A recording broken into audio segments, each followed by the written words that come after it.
پیارے بھائیو، السلام علیکم ورحمۃ اللہ وبرکاتہ۔ حضرت ابو ہریرہ رضی اللہ تعالیٰ عنہ عہد نبوی کا ایک قصہ بیان کرتے ہیں۔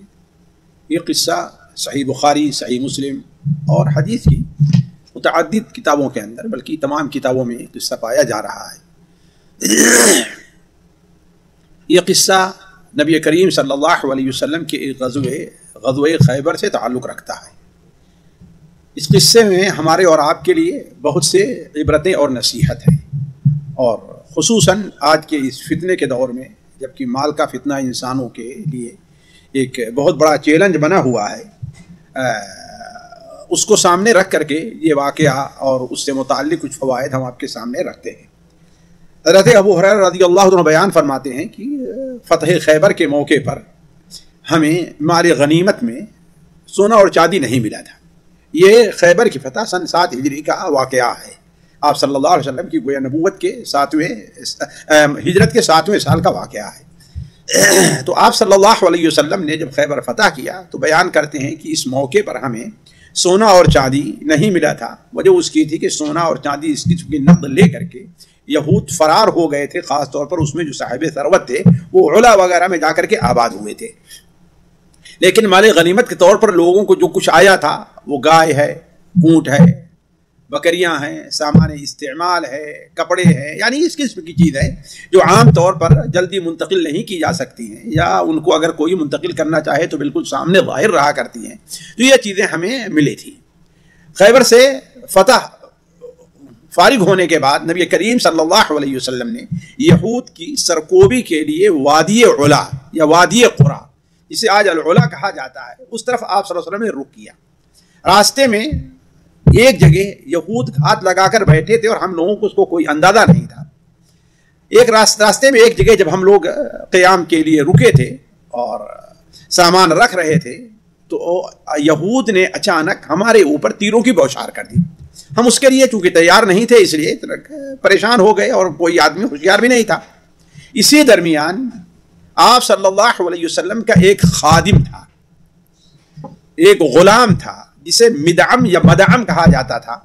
آپ صلی اللہ علیہ وسلم کو ایک صحابی جن کا نام رفاع ابن زید الضبابی کہا جاتا ہے، انہوں نے آپ کو یہ غلام بطور ہدیہ کے پیش کیا تھا کہ یہ رہے آپ کے ساتھ اور آپ کی خدمت کرے گا۔ تو یہ غلام آپ صلی اللہ علیہ وسلم جب ٹھہرتے تو کجاوا آپ کا اتارتا، اور جب سوار ہونا ہوتا تو سامان لاتا، جیسا کہ ہم عام روٹین میں دیکھتے ہیں کہ جو خادم رہا کرتا ہے، گاڑی رکی تو سامان اتارنا ہے، جب چڑھنا ہوا تو سامان اس کے اوپر رکھتا ہے۔ اسی درمیان کہ وہ غلام بدعم نبی کریم صلی اللہ علیہ وسلم کا سامان اتار رہا تھا، کجاوا آپ کا نیچے اتار رہا تھا، کہ اچانک ایک تیر آ کر کے اسے لگتا ہے اور وہ کام آ گیا، یعنی گویا الفاظ میں شہید ہو گیا۔ صحابہ کرام رضوان اللہ علیہم اجمعین نے جب یہ کچھ دیکھا تو کہنے لگے مبارک ہو اس کے لیے شہادت اور جنت، مبارک ہو اس کے لیے شہادت اور جنت۔ یہ سن کر کے نبی کریم صلی اللہ علیہ وسلم نے فرمایا نہیں، اس لیے کہ آپ صلی اللہ علیہ وسلم جو کچھ جانتے تھے صحابہ کرام نہیں جانتے تھے۔ اللہ کی وحی آپ کے پاس آیا کرتی تھی، آپ وحی کے ذریعے اللہ آپ کو بہت کچھ بتا دیتا تھا۔ تو آپ صلی اللہ علیہ وسلم نے اس سے فرمایا، صحابہ نے کہ نہیں، کیوں؟ یعنی نہ یہ جنت میں پہنچا اور نہ ہی اس کو شہادت کا مقام ملا ہے۔ حالانکہ ذرا سوچیں، آپ صلی اللہ علیہ وسلم کا ایک صحابی ہے، دوسرے آپ کی خدمت کر رہا ہے، تیسرے آپ کے ساتھ جہاد کر رہا ہے، اب آخر اس کے شہید ہونے میں کیا شبہ ہے؟ لیکن صحابہ نے جب کہا کہ مبارک ہو اس کے لیے شہادت اور مبارک ہو اس کے لیے جنت، تو آپ نے فرمایا نہیں۔ کیوں؟ آپ نے فرمایا اللہ کی قسم، یا اس ذات کی قسم جس کے ہاتھ میں میری جان ہے، وہ چادر جو خیبر کے دن مال غنیمت تقسیم ہونے سے پہلے اس نے لے لی تھی۔ مال غنیمت یعنی وہ مال جو لڑائی کے بعد، کافروں سے لڑائی کے بعد بھاگ گئے تو حاصل ہوتا ہے، مال غنیمت کہلاتا ہے۔ وہ علی حسب مقام جو شریک جہاد ہیں ان میں تقسیم ہوتا ہے، لیکن اگر اس میں تقسیم نہیں ہوا ہے تو اس میں سے لینا بڑا قبیح ہے۔ اس لیے آپ نے بیان فرمایا کہ وہ چادر جو خیبر کے دن مال غنیمت سے غنیمت تقسیم ہونے سے پہلے اس نے چرا لیا تھا، وہ اس کے اوپر آگ بن کر کے دہک رہی ہے۔ یہ سننا تھا کہ صحابہ کرام پریشان ہو گئے۔ اتنے میں ایک شخص ہے بھاگا ہوا آتا ہے، اس کے ہاتھ میں 2 تسمے تھے. تسمہ جانتے ہیں، اوپر جو ایک بوٹ ہوتا ہے جس میں فیتے لگے رہتے ہیں باندھنے کے لیے، تو یہ 2 تسمے اس کے ہاتھ میں تھے، یعنی اس کی کوئی اہمیت نہیں ہے. تو آپ صلی اللہ علیہ وسلم کے پاس ایک شخص بھاگا ہوا آتا ہے، کہتا ہے کہ اگر معمولی چیز کے لے لینے کا اتنا بڑا گناہ ہے تو اے اللہ کے رسول، ہم نے اسے مال غنیمت سے لے لیا تھا، اسے آپ واپس لے لیجیے. آپ صلی اللہ علیہ وسلم نے اس سے فرمایا یہ دونوں تسمے تمہارے لیے آگ کے 1 یا 2 تسمے ہیں، یعنی تم نے یہ دھاگے کے چمڑے کے تسمے نہیں لیا ہے، یہ تم نے آگ کے 2 تسمے لیا ہے. معنی کیا ہے؟ یعنی یہ تمہارے لیے جہنم کی آگ یا جہنم میں جانے کا سبب بنے گے. کیوں؟ آپ نے کیوں واپس کر دیا؟ اس لیے کہ اب مال غنیمت تقسیم ہو گیا، وہ کسی ایک آدمی کا نہیں ہے، وہ پورے فوجیوں کا اس میں حصہ ہے.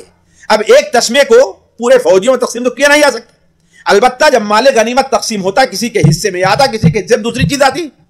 تو آپ صلی اللہ علیہ وسلم نے فرمایا کہ یہ تمہارے لیے 1 یا 2 تسمے ہیں، یعنی اب واپس کرنے کا کوئی فائدہ نہیں ہے. کیوں؟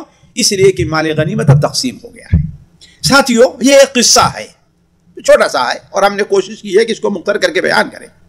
لیکن اگر ہم سوچیں تو ہمارے اور آپ کے لیے بہت ہی باعث عبرت ہے. مثال کے طور پر ذرا غور کریں. سب سے پہلے یہ سب سے بڑا فائدہ جو ہمیں مل رہا ہے وہ یہ ہے کہ حرام طریقے سے حاصل کیا ہوا مال، حرام طریقے سے حاصل کیا ہوا مال، خواہ وہ تھوڑی ہی مقدار میں کیوں نہ ہو، خواہ وہ معمولی ہی کیوں نہ ہو، انسان کی عاقبت برباد کرنے کے لیے کافی ہے.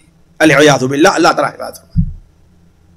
حرام طریقے سے، یعنی اس طریقے سے ہم نے مال حاصل کیا ہے جو ہمارے لیے جائز نہیں تھا. مثال کے طور پر ہماری ڈیوٹی 8 گھنٹے کی ہے، ہم سے مطالبہ ہے کہ ہم 8 گھنٹے اپنے کام کی جگہ پر ہم موجود رہیں، لیکن ہم نے 7 گھنٹے ڈیوٹی دی، ہم نے 7.5 گھنٹے ڈیوٹی دی. ہم عادت بنا لیے ہیں کہ کون ہمیں دیکھ رہا ہے، ہم لیٹ پہنچیں گے، یا وقت پر گئے ہیں، کام کرنے کو ہے، کام ہے لیکن ہم کام نہیں کر رہے ہیں. یا اسی طریقے سے 2 پڑوسی جو ہوا کرتے ہیں گھر میں یا کھیت میں، ان کے یہاں ایک معمولی سی چیز ہے کہ کسی کے ناجائز طور پر کسی کے گھر کے کسی حصے پر قبضہ کر لینا، کسی کے کھیت کے کسی حصے کے اوپر قبضہ کر لینا. اور عام طور پر بھائیوں اور پڑوسیوں میں یہ چیز پائی جاتی ہے. ان کے ہاں دیکھیں گے کس قدر پڑوس میں زمین کا اور معمولی جگہ کا اختلاف رہا کرتا ہے. اس طریقے سے اس کی بہت سی قسمیں پائی جا رہی ہیں. ایک معمولی سے سامان ہے، آپ یہ کہہ دیجئے کہ یہ ایک سطل ٹماٹر ہی کیا، ایک بالٹی ٹماٹر ہی کیوں نہیں ہے، آپ نے اوپر بڑے بڑے اور نیچے چھوٹے چھوٹے رکھے ہیں. ظاہر بڑے اچھے لکھ رہے ہیں اوپر، آپ نیچے خراب رکھے ہیں. آدمی لینے والا اوپر دیکھ کر کے لے رہا ہے. کیا ہوگا؟ مشکل سے 4-5 ریال کا معاملہ ہے، لیکن چونکہ آپ کو بیچنا ہے آپ اس کو بیچ رہے ہیں. یعنی اس قسم کی دیکھیں تو بہت سی ایسی چیزیں ہوتی ہیں. اگر میں مثال دوں کہ ہمارے یہاں ہماری کمائی میں ناجائز مال داخل ہو جاتا ہے. ذرا غور کریں، ہم اور آپ، ہمیں آپ کو وہ مقام حاصل نہیں جو صحابی کو تھا. ذرا دیکھیں، اول اللہ کے رسول صلی اللہ علیہ وسلم کے صحابی ہیں، دوسرے آپ کی خدمت کر رہے ہیں. ذرا سوچئے کتنا اونچا مقام ہے یہ. اور تیسرے آپ کے ساتھ جہاد کر رہے ہیں. اس کے باوجود اس مال جو حرام طریقے سے لے رہے ہیں، چوری کر کے، ابھی حق دار تک وہ نہیں پہنچا اور لے رہے ہیں، اس کی وجہ سے کتنا بڑا ان کے اوپر عذاب ہو رہا ہے. ذرا سوچیے. دوسری بات جو اسی سے ملتی جلتی ہے، ذرا سنیں، بلکہ یہاں پر میں ایک حدیث آپ کے سامنے بیان کر دوں جو صحیح مسلم وغیرہ میں ہے. کعب بن عجرہ ابو امامہ سے مروی ہے کہ آپ صلی اللہ علیہ وسلم نے ارشاد فرمایا، جو شخص اپنے مسلمان بھائی کا مال تھوڑا ہی کیوں نہیں ہے، جھوٹی قسم کھا کر کے حاصل کر لے رہا ہے، جھوٹ بول کر کے اپنا سودا بیچ دیا ہے، آپ نے گاڑی بیچنی ہے، کوئی اور چیز ہے، جھوٹ بول کر کے بیچ دیا، تو جو شخص اپنے مسلمان بھائی کا مال جھوٹی قسم کھا کر کے لے رہا ہے، تو اللہ تبارک و تعالی اس کے لیے اولا جنت اس کے اوپر واجب کر دے گا، جنت اس کے اوپر حرام کر دے گا اور جہنم اس کے اوپر واجب کر دے گا. ذرا سوچیں, یعنی وہ جنت میں داخلہ اس کو نہ ملے گا, اور یہ بھی نہیں کہ جنت میں داخلہ نہ ملے لیکن جہنم سے نجات مل جائے, وہ بھی نہیں, بلکہ جہنم اس کے اوپر واجب ہو گئی ہے. صحابہ یہ سن کر کے پریشان ہو گئے اور کہا, اے اللہ کے رسول صلی اللہ علیہ وسلم, وَإِن كَانَ شَيْئًا يَسِيرًا, اگر تھوڑی ہی چیز کیوں نہ ہو. آپ نے فرمایا, وَإِن كَانَ قَضِيبًا مِّنْ عِرَاقٍ, قَضِيبًا مِّنْ عِرَاقٍ, اگر وہ عراق یعنی مسواک کی جو لکڑی ہوتی ہے, مسواک کی ایک لکڑی ہی کیوں نہیں لے رہا ہے حرام طریقے سے, تو یہ اس کے لیے جہنم میں جانے کے لیے کافی. اسی طریقے سے ساتھیوں دوسرا فائدہ,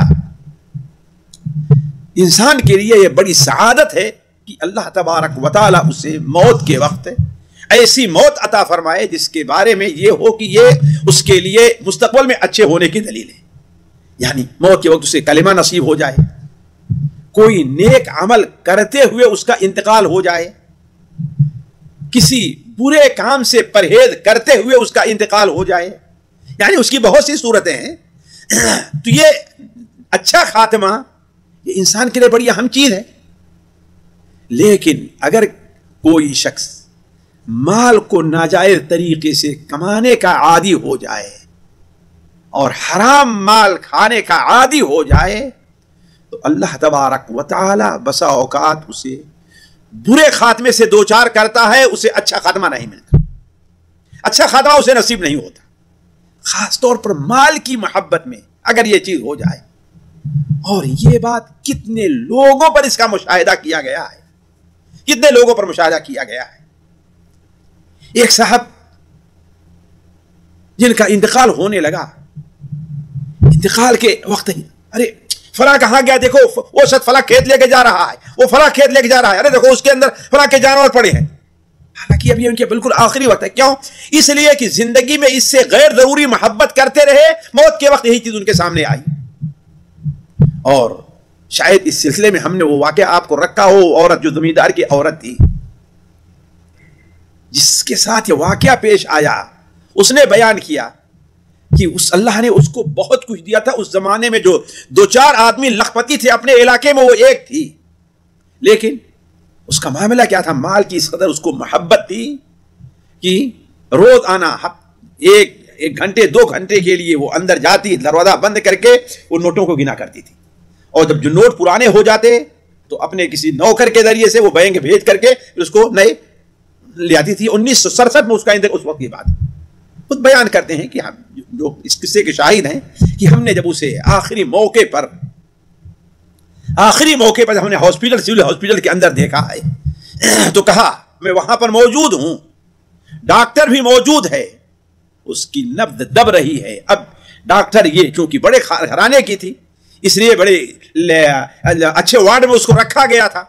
ڈاکٹر بھی تھا کہ ہاں تاکہ لکھے کہ اب اس کا انتقال ہو جائے, اسی انتظار میں تھا.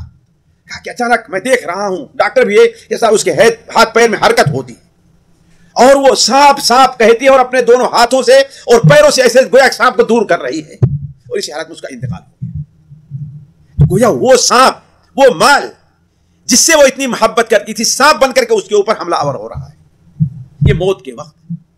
تو ایسی کمائی میرے بھائیوں, میرے عزیزوں, پرہیز کریں کیونکہ یہ برے خاتمے کا سبب بنتی ہے. تیسرا فائدہ یہ کہ یہ مال جو ہمارے اور آپ کے پاس ہے, جس کے کمانے کے لیے, جس کو حاصل کرنے کے لیے ہم لوگ اتنی دور آئے ہوئے ہیں, یہ مال بہت بڑا فتنہ ہے. اللہ تعالیٰ نے بڑے واضح طور بیان فرمایا, انما اموالکم و اولادکم فتنہ, تمہارے مال اور تمہاری اولاد تمہارے لیے فتنہ. اسی مال کی محبت میں پڑ کر کے کتنے لوگ ہیں جنہوں نے اپنی عاقبت برباد کر لی ہے, جس کی مثال آپ لوگ دیکھ رہے ہیں. کتنے لوگ ہیں اپنے عزیز و اقارب کو قتل کر دیتے ہیں. اسی کی وجہ سے کتنے لوگ ہیں جو قطع رحمی کا گناہ کا ارتکاب کر دیتے ہیں. حالانکہ اللہ کے رسول صلی اللہ علیہ وسلم نے اس سے ہمیں اور آپ کو بڑی سختی سے متنبہ فرمایا. آپ صلی اللہ علیہ وسلم فرمایا لکل امت فتنہ, سنن ترمذی وغیرہ کی روایت ہے, ہر امت کے لیے ایک فتنہ ہے, یعنی اس کی بربادی کا سبب ہے, اور میری امت کا فتنہ مال ہے. لہذا ساتھیوں, ہر انسان کو مال کے فتنے سے اپنے آپ کو بچانے کی کوشش کرنی چاہیے. مال کے فتنے سے، جیسا کہ ہمارے نبی صلی اللہ علیہ وسلم نے ارشاد فرمایا ان الدنیا حلوۃ خضرہ، یہ دنیا کیا ہے؟ میٹھی ہے اور ہری بھری ہے. میٹھی ہے، چکھنے میں مزہ آتا ہے، ہری بھری ہے، دیکھنے میں اچھی لگتی ہے. ایسے ہی یہ مال جو ہمارے پاس ہے وہ ہمیں دیکھنے میں بھی اچھا لگتا ہے. اللہ تعالیٰ فرماتا ہے ان اللہ مستخلفکم فیہا، تم کو اللہ تعالیٰ اس دنیا میں خلافت دے گا، تمکنت دے گا، تمہیں تسلط دے گا. کیوں؟ تاکہ یہ دیکھے کہ تم اس میں عمل کیا کرتے. تو آپ نے فرمایا فاتقوا الدنیا واتقوا النساء، تم لوگ دنیا سے بچو اور عورت سے بچو. اس لیے کہ بنو اسرائیل کے اندر جو سب سے پہلے فتنہ پیدا ہوا تھا وہ عورتوں کا فتنہ تھا. ایک اور حدیث جو صحیح ابن حبان وغیرہ میں ہے، آپ صلی اللہ علیہ وسلم نے ارشاد فرمایا کہ یہ دینار اور درہم تم سے پہلے لوگوں کو اس نے ہلاک کر دیا ہے، اور مجھے ڈر ہے کہ یہ تمہیں بھی ہلاک اور برباد نہ کریں. اب سوال یہ ہے کہ مال کے فتنے سے بچاؤ کیسے ہو جائے، بچا کیسے جائے؟ مال کے فتنے سے بچا کیسے جائے؟ اس کے بچنے کا سب سے آسان طریقہ ہے، ایک عقیدے کے طور پر ہے، ایک عمل کے طور پر ہے. عقیدے کے طور پر یہ ہے کہ انسان اس مال کو اپنا مال نہ سمجھے بلکہ اللہ تعالیٰ کی امانت سمجھے. یہ سمجھے کہ اللہ تعالیٰ کی امانت ہمارے پاس موجود ہے. کبھی کسی اور کے پاس تھا، آج ہمارے پاس ہے، کل ہم سے چلا جائے گا. آپ ذرا سوچیں، آپ اپنے جیب سے ذرا 10 ریال کی نوٹ ذرا نکالیں. آپ کے پاس کب سے ہے یہ؟ ذرا بات اس سے پہلے کسی اور کے پاس تھا یہ؟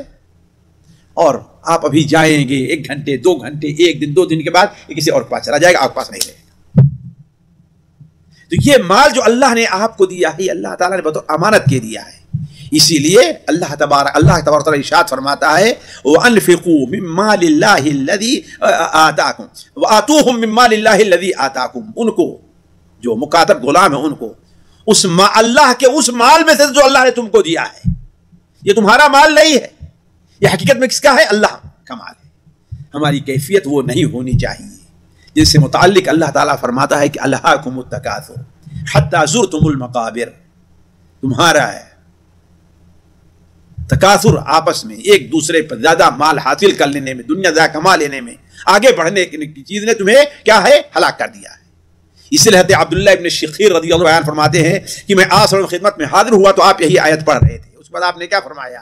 یقول ابن آدم مالی مالی، آدم کا بیٹا کہتا ہے میرا مال میرا مال، یہ میری گاڑی ہے، یہ میرا گھر ہے، یہ میرا اکاؤنٹ ہے، یہ میرا یہ ہے، یہ میرا یہ ہے، یہ میرا یہ ہے. آپ نے فرمایا ابن آدم مالی مالی، میرا مال کہتا رہتا ہے، حالانکہ اس کا مال صرف دین ہے بس، باقی اس کا مال نہیں ہے. پہلا اس کا مال کیا ہے؟ جو اس نے کھایا اور اس کے جسم کا حصہ بن گیا. پہنا. دوسرا مال کیا ہے؟ پہنا اور پرانا کر کے اسے پھینک دیا. اور تیسرا کون ہے؟ جو بینک میں چھوڑے رکھا نہیں، جو تجوری میں رکھا نہیں، جو مکان بنا لیا نہیں، تو اس کا مال نہیں ہے. تیسرا اس کا مال وہ ہے جو اللہ کے راستے میں صدقہ کیا اور آگے بھیج دیا ہے. باقی جتنا مال ہے وہ ورثہ کا مال ہے، اس کا مال نہیں ہے. تو کہنے کا مطلب یہ ہے کہ مال کے فتنے سے بچنے کی 2 صورت ہے.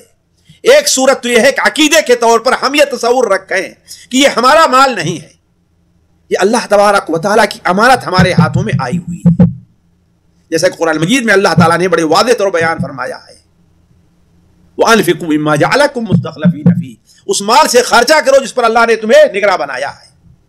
ایک چیز. دوسری چیز، اس مال میں جو اللہ کا حق ہے، واجبی حق ہے، اس کو ضرور دیا جائے. اس مال کے ذریعے سے اپنی عاقبت بنانے کے لیے انسان اس کے بارے میں فکر کرے. اسی طریقے سے ایک اور فکر کر کے میں اپنی بات بند کر رہا ہوں. دوسری چیز یہ ہے کہ ساتھیوں، غلول جس کا ذکر یہاں پر آیا ہوا ہے، مال غنیمت میں سے خیانت، یہ بہت ہی قبیح چیز ہے. ذرا میری بات پر غور کریں گے کہ ہم اس میں مبتلا تو نہیں ہیں. یعنی ایک ایسا مال جو کسی ایک آدمی کا نہیں ہے، پوری قوم کا ہے، پوری مسجد والوں کا ہے، پورے مدرسے والوں کا ہے، پورے گاؤں والوں کا ہے، ان میں سے اپنے حق سے زیادہ لے لینا، جو اپنا حق بنتا ہے لے لینا، یہ انسان کے لیے بڑی قبیح چیز ہے، بڑی قبیح چیز ہے. چونکہ مال غنیمت جو جمع ہوا ہے کسی ایک کا نہیں ہے، وہ اسی لیے علماء کہتے ہیں کہ اسی میں ہر وہ مال داخل ہے، جیسے بیت المال کا مال ہے، مدرسے کا مال ہے، یہ انسان اپنے طور پر اس میں اپنی مرضی کے مطابق اپنی خواہش کے مطابق تصرف کرے، یہ جائز نہیں۔ ضروری ہے کہ اس بارے میں اللہ تعالیٰ کے احکام کو سامنے رکھا جائے۔ آپ صلی اللہ علیہ وسلم نے ارشاد فرمایا، مسند احمد کے اندر ہے، بڑی پیاری حدیث ہے، من فارق الروح الجسد، وہ شخص جس کی روح اس کے جسم سے اس حال میں نکل رہی ہے کہ وہ 3 چیزوں سے بری ہے تو جنت میں جائے گا۔ بڑا آسان سا سودا ہے عمل کے طور پر، لیکن نفس کے طور پر بہت بھاری چیز ہے۔ اسی لیے آپ نے فرمایا جس کے اندر یہ 3 چیزیں نہیں پائی گئی وہ کہاں ہے؟ وہ جنت میں جائے گا۔ پہلی چیز ہے کبر سے بری ہو، اس کے اندر تکبر نہ پایا جائے۔ دوسری چیز یہ ہے کہ اس کے اوپر قرض نہ ہو، مرتے وقت قرض سے پاک ہو۔ اور تیسری چیز یہ ہے کہ وہ مال غنیمت سے خیانت نہ کرتا، مال عام سے خیانت نہ کر رہا۔ اسی لیے ساتھیوں ہمیشہ اس بات کو ذہن میں رکھنا چاہیے، ایک عام چیز جو ہمارے ہاں پائی جاتی ہے، مسجد کے اندر پانی رکھا رہتا ہے، ظاہر بات ہے ایک آدمی کا نہیں ہے، جس نے رکھا ہے وہ یہ ہے کہ تمام مسلین کا ہے۔ اب ایک شخص آئے اور نکلتے ہوئے 5 پیس 10 پیس 15 پیس لے کر چلا جا رہا ہے، بلکہ ہم نے تو ایسے دیکھا ہے کہ ایک شخص پیچھے کھڑا ہے مزدور طبقے کا کہ پانی لے، دوسرا آدمی وہاں سے 4-5 اس میں جو فریج میں تھے نکلا وہ لے کے چلا گیا، وہ بیچارہ ہاتھ دیکھتے رہ گئے۔ یہ اپنے لیے کیسے جائز کر لیا تم نے؟ جیسے تمہارا حق ہے ویسے اس کا بھی ہے کہ دو اس کا حق تم۔ اس پر توجہ دینے کی ضرورت ہے۔ بہت سے لوگ اس کے اندر مبتلا ہو جایا کرتے ہیں۔ تو کہنے کا مطلب یہ ہے کہ غلول یعنی جو عام مال ہو اس کے اندر خیانت۔ اور آخری بات یہ ہے کہ نبی کریم صلی اللہ علیہ وسلم کا معجزہ کہ اللہ تبارک و تعالی آپ کو بہت سی غیب کی باتیں بیان کر دیتا ہے جس سے ہمیں اور آپ کو سبق ملتا ہے۔ مثال تو اسی واقعے کے اندر اور بھی بہت سے واقعات آپ کے زمانے میں پیش آئے کہ آپ کو اللہ نے یہ بھی بتلا دیا کہ قبر والے کو عذاب ہو رہا ہے، اور قبر والے کو عذاب کس وجہ سے ہو رہا ہے یہ بھی بتا دیا ہے، کس وجہ سے ہو رہا ہے۔ جیسے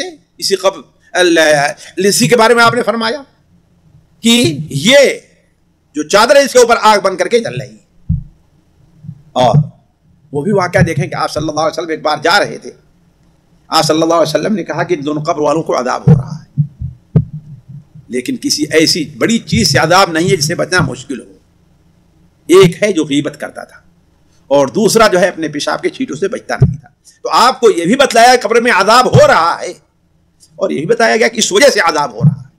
تو یہ عالم برزخ میں اس کو عذاب ہے، اور کس وجہ سے عذاب ہے؟ اس وجہ سے بالغ خیر سے کام لیا۔ تو آپ صلی اللہ علیہ وسلم کا یہ معجزہ ہے۔ اللہ تعالیٰ سے دعا ہے کہ اللہ تعالیٰ ہماری اور آپ کی ہر قسم کی خیانت، ہر قسم کے چوری، ہر قسم کے ناجائز مال حاصل کرنے جو ناجائز طریقے اللہ تعالیٰ ہماری آپ کی حفاظت فرمائے۔ السلام علیکم ورحمۃ اللہ وبرکاتہ۔ سامعین اکرام، ہمارے علمی اور عوامی دروس اور سوال و جواب کی مجلسوں سے آپ خود بھی مستفید ہوں اور اپنے دوست و احباب کے ساتھ بھی شیئر کریں۔ عین ممکن ہے کہ آپ کے شیئر سے کسی کی اصلاح اور آپ کے لیے صدقہ جاریہ بن جائے۔ واٹس ایپ پر اسلامک میسج حاصل کرنے کے لیے نمبر نوٹ فرمائیں: یعقوب عزیز 00966 5089 59707۔ واٹس ایپ سوال جواب گروپ میں ایڈ ہونے کے لیے نمبر نوٹ فرمائیں: عبدالسلام عمری 00966 502627 622۔ نمبر بھیجتے ہوئے نام اور پتہ ضرور لکھیں۔ اسی طرح ہمارے یوٹیوب چینل اسلامی دعویٰ کو ضرور سبسکرائب کریں تاکہ ہماری ہر نئی اور اہم ویڈیو کی اطلاع آپ کو فوری حاصل ہو جائے۔ تمام دروس، مقالات اور سوال و جواب سیریز کے لیے ہماری مشہور ویب سائٹ www.islamidawah.com کا مشاہدہ کرتے رہیں۔ السلام علیکم ورحمۃ اللہ وبرکاتہ۔